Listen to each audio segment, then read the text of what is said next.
दोस्तों, सोने के अंदर जब चाइना में ब्रेकआउट आ रहा था, हम आपको वीडियो बनाकर ये बता रहे थे कि चाइना के अंदर गोल्ड में तेजी 200 दिनों के सिंपल और एक्सपोनेंशियल मूविंग एवरेज तक बढ़ सकती है। महत्वपूर्ण रेजिस्टेंस एरिया तक बढ़ सकती है और आपकी आंखों के सामने है गोल्ड अभी ऑफिशियली 200 दिनों के सिंपल और एक्सपोनेंशियल मूविंग एवरेज के महत्वपूर्ण रेजिस्टेंस एरिया में एंटर हुआ है। आज गोल्ड चाइना के अंदर 200 दिनों के सिंपल और एक्सपोनेंशियल मूविंग एवरेज के बीच में ही ट्रेड हो रहा है और यहीं पर आप देख सकते हो चाइना में गोल्ड के लिए हॉरिजॉन्टल रेजिस्टेंस एरिया भी आता है, क्योंकि आप देख सकते हो अक्टूबर 2025 में यहीं पर गोल्ड को रेजिस्टेंस मिला था। फिर गोल्ड को दूसरी बार यहीं पर रेजिस्टेंस मिला। फिर तीसरी बार में दोस्तों आप देख सकते हो गोल्ड ने इसे ऊपरी तरफ तोड़ा और ये फिर गोल्ड के लिए सपोर्ट बना।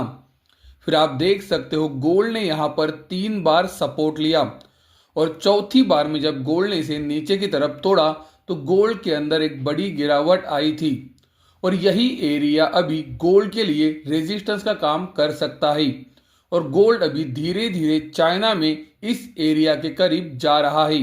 ये आप वीडियो के अंदर क्लियरली देख सकते हो।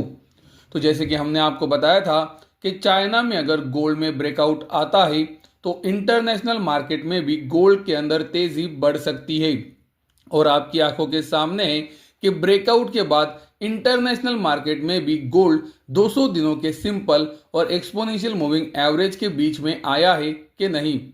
इंटरनेशनल मार्केट में भी आप देख सकते हो गोल्ड अभी 200 दिनों के सिंपल और एक्सपोनेंशियल मूविंग एवरेज के बीच में आ चुका है, जो कि उसके लिए रेजिस्टेंस का काम कर सकता है।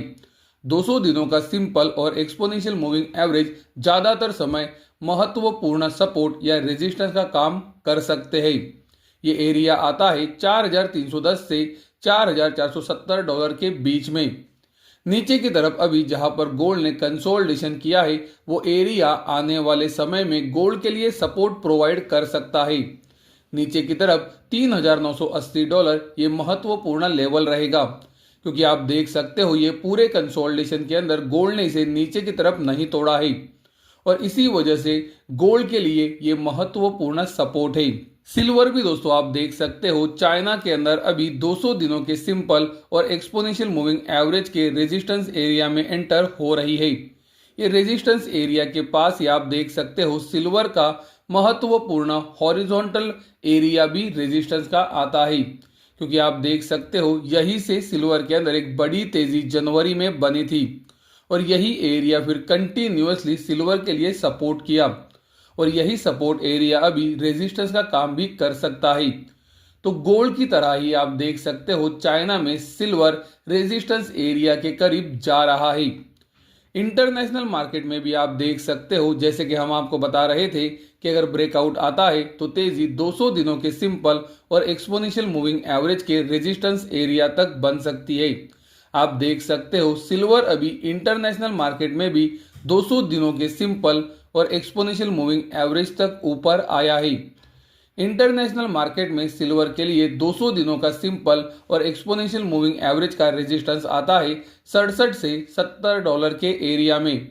नीचे की तरफ 55.50 महत्वपूर्ण सपोर्ट जोन है, क्योंकि आप देख सकते हो ये कंसोलिडेशन के अंदर सिल्वर ने इसे नीचे की तरफ नहीं तोड़ा है। दोस्तों, हमारा शनिवार का मेंबर ओनली वीडियो यूट्यूब के मेंबर्स के लिए पहले ही अपलोड हो चुका है। आप देख सकते हो ये वीडियो का टाइटल क्या है।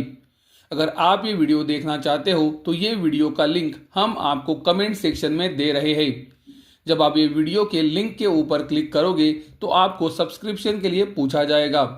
तो अगर आप ये वीडियो देखना चाहते हो तो आप हमारा यूट्यूब के ऊपर गोल्ड सिल्वर एनालिसिस ये पैक सब्सक्राइब कर सकते हो। दोस्तों, हमारे मन में ये सवाल जरूर आता है कि गोल्ड और सिल्वर की ये जो तेजी बन रही है, ये तेजी को कोई रिस्क अभी मार्केट के अंदर अवेलेबल है या नहीं। मेरे हिसाब से दोस्तों एक रिस्क डेफिनेटली अवेलेबल है और वो हमारे सामने भी है। जैसे कि आप वीडियो के अंदर देख सकते हो कल इंटरनेशनल मार्केट में क्रूड ऑयल की कीमतें 6.70% ऊपर आई। महत्वपूर्ण बात यह है, इस वजह से आप देख सकते हो क्रूड ऑयल की कीमतें अभी 200 दिनों के सिंपल और एक्सपोनेंशियल मूविंग एवरेज के ऊपर है, उसी तरह से गिरती ट्रेंड लाइन से ब्रेकआउट भी दिया है। तो दोस्तों क्रूड ऑयल की कीमतों में तेजी कंटिन्यू बन रही है और उसी के कारण आप देख सकते हो अमेरिकन गवर्नमेंट की जो 10 साल की बॉन्ड यील्ड्स है उसमें भी कल एक अच्छी तेजी बनी थी। ये तेजी के अंदर अमेरिकन गवर्नमेंट की 10 साल की बॉन्ड यील्ड्स ब्रेकआउट एरिया के करीब है। महत्वपूर्ण बात यह है कि अमेरिकन गवर्नमेंट की 10 साल की बॉन्ड यील्ड्स भी 4.50 से 4.60% के एरिया के ऊपर ट्रेड हो रही है, जो कि उसका महत्वपूर्ण सपोर्ट है। तो दोस्तों क्रूड ऑयल की कीमतों में एक अच्छी या फिर बड़ी तेजी बनने के कारण आप देख सकते हो अमेरिकन गवर्नमेंट की 10 साल की बॉन्ड यील्ड्स भी ब्रेकआउट एरिया के करीब जा रही है। और दोस्तों अमेरिकन गवर्नमेंट की 10 साल की बॉन्ड यील्ड्स में तेजी के कारण आप देख सकते हो डॉलर इंडेक्स अभी भी 200 दिनों के सिंपल और एक्सपोनेंशियल मूविंग एवरेज के ऊपर है। यहाँ पर कोई भी ब्रेकडाउन अब तक नहीं आया है। इसी तरह से अगर क्रूड ऑयल की कीमतें ऊपर जाती रही तो वो इन्फ्लेशन का खतरा बढ़ा सकती है। उस वजह से बॉन्ड यील्ड्स भी ऊपर जा सकती है, जो डॉलर को सपोर्ट कर सकती है। तो दोस्तों ये मार्केट के अंदर गोल्ड और सिल्वर को एक रिस्क डेफिनेटली है और ये वीडियो से मैंने आपको वो बताने की कोशिश की है।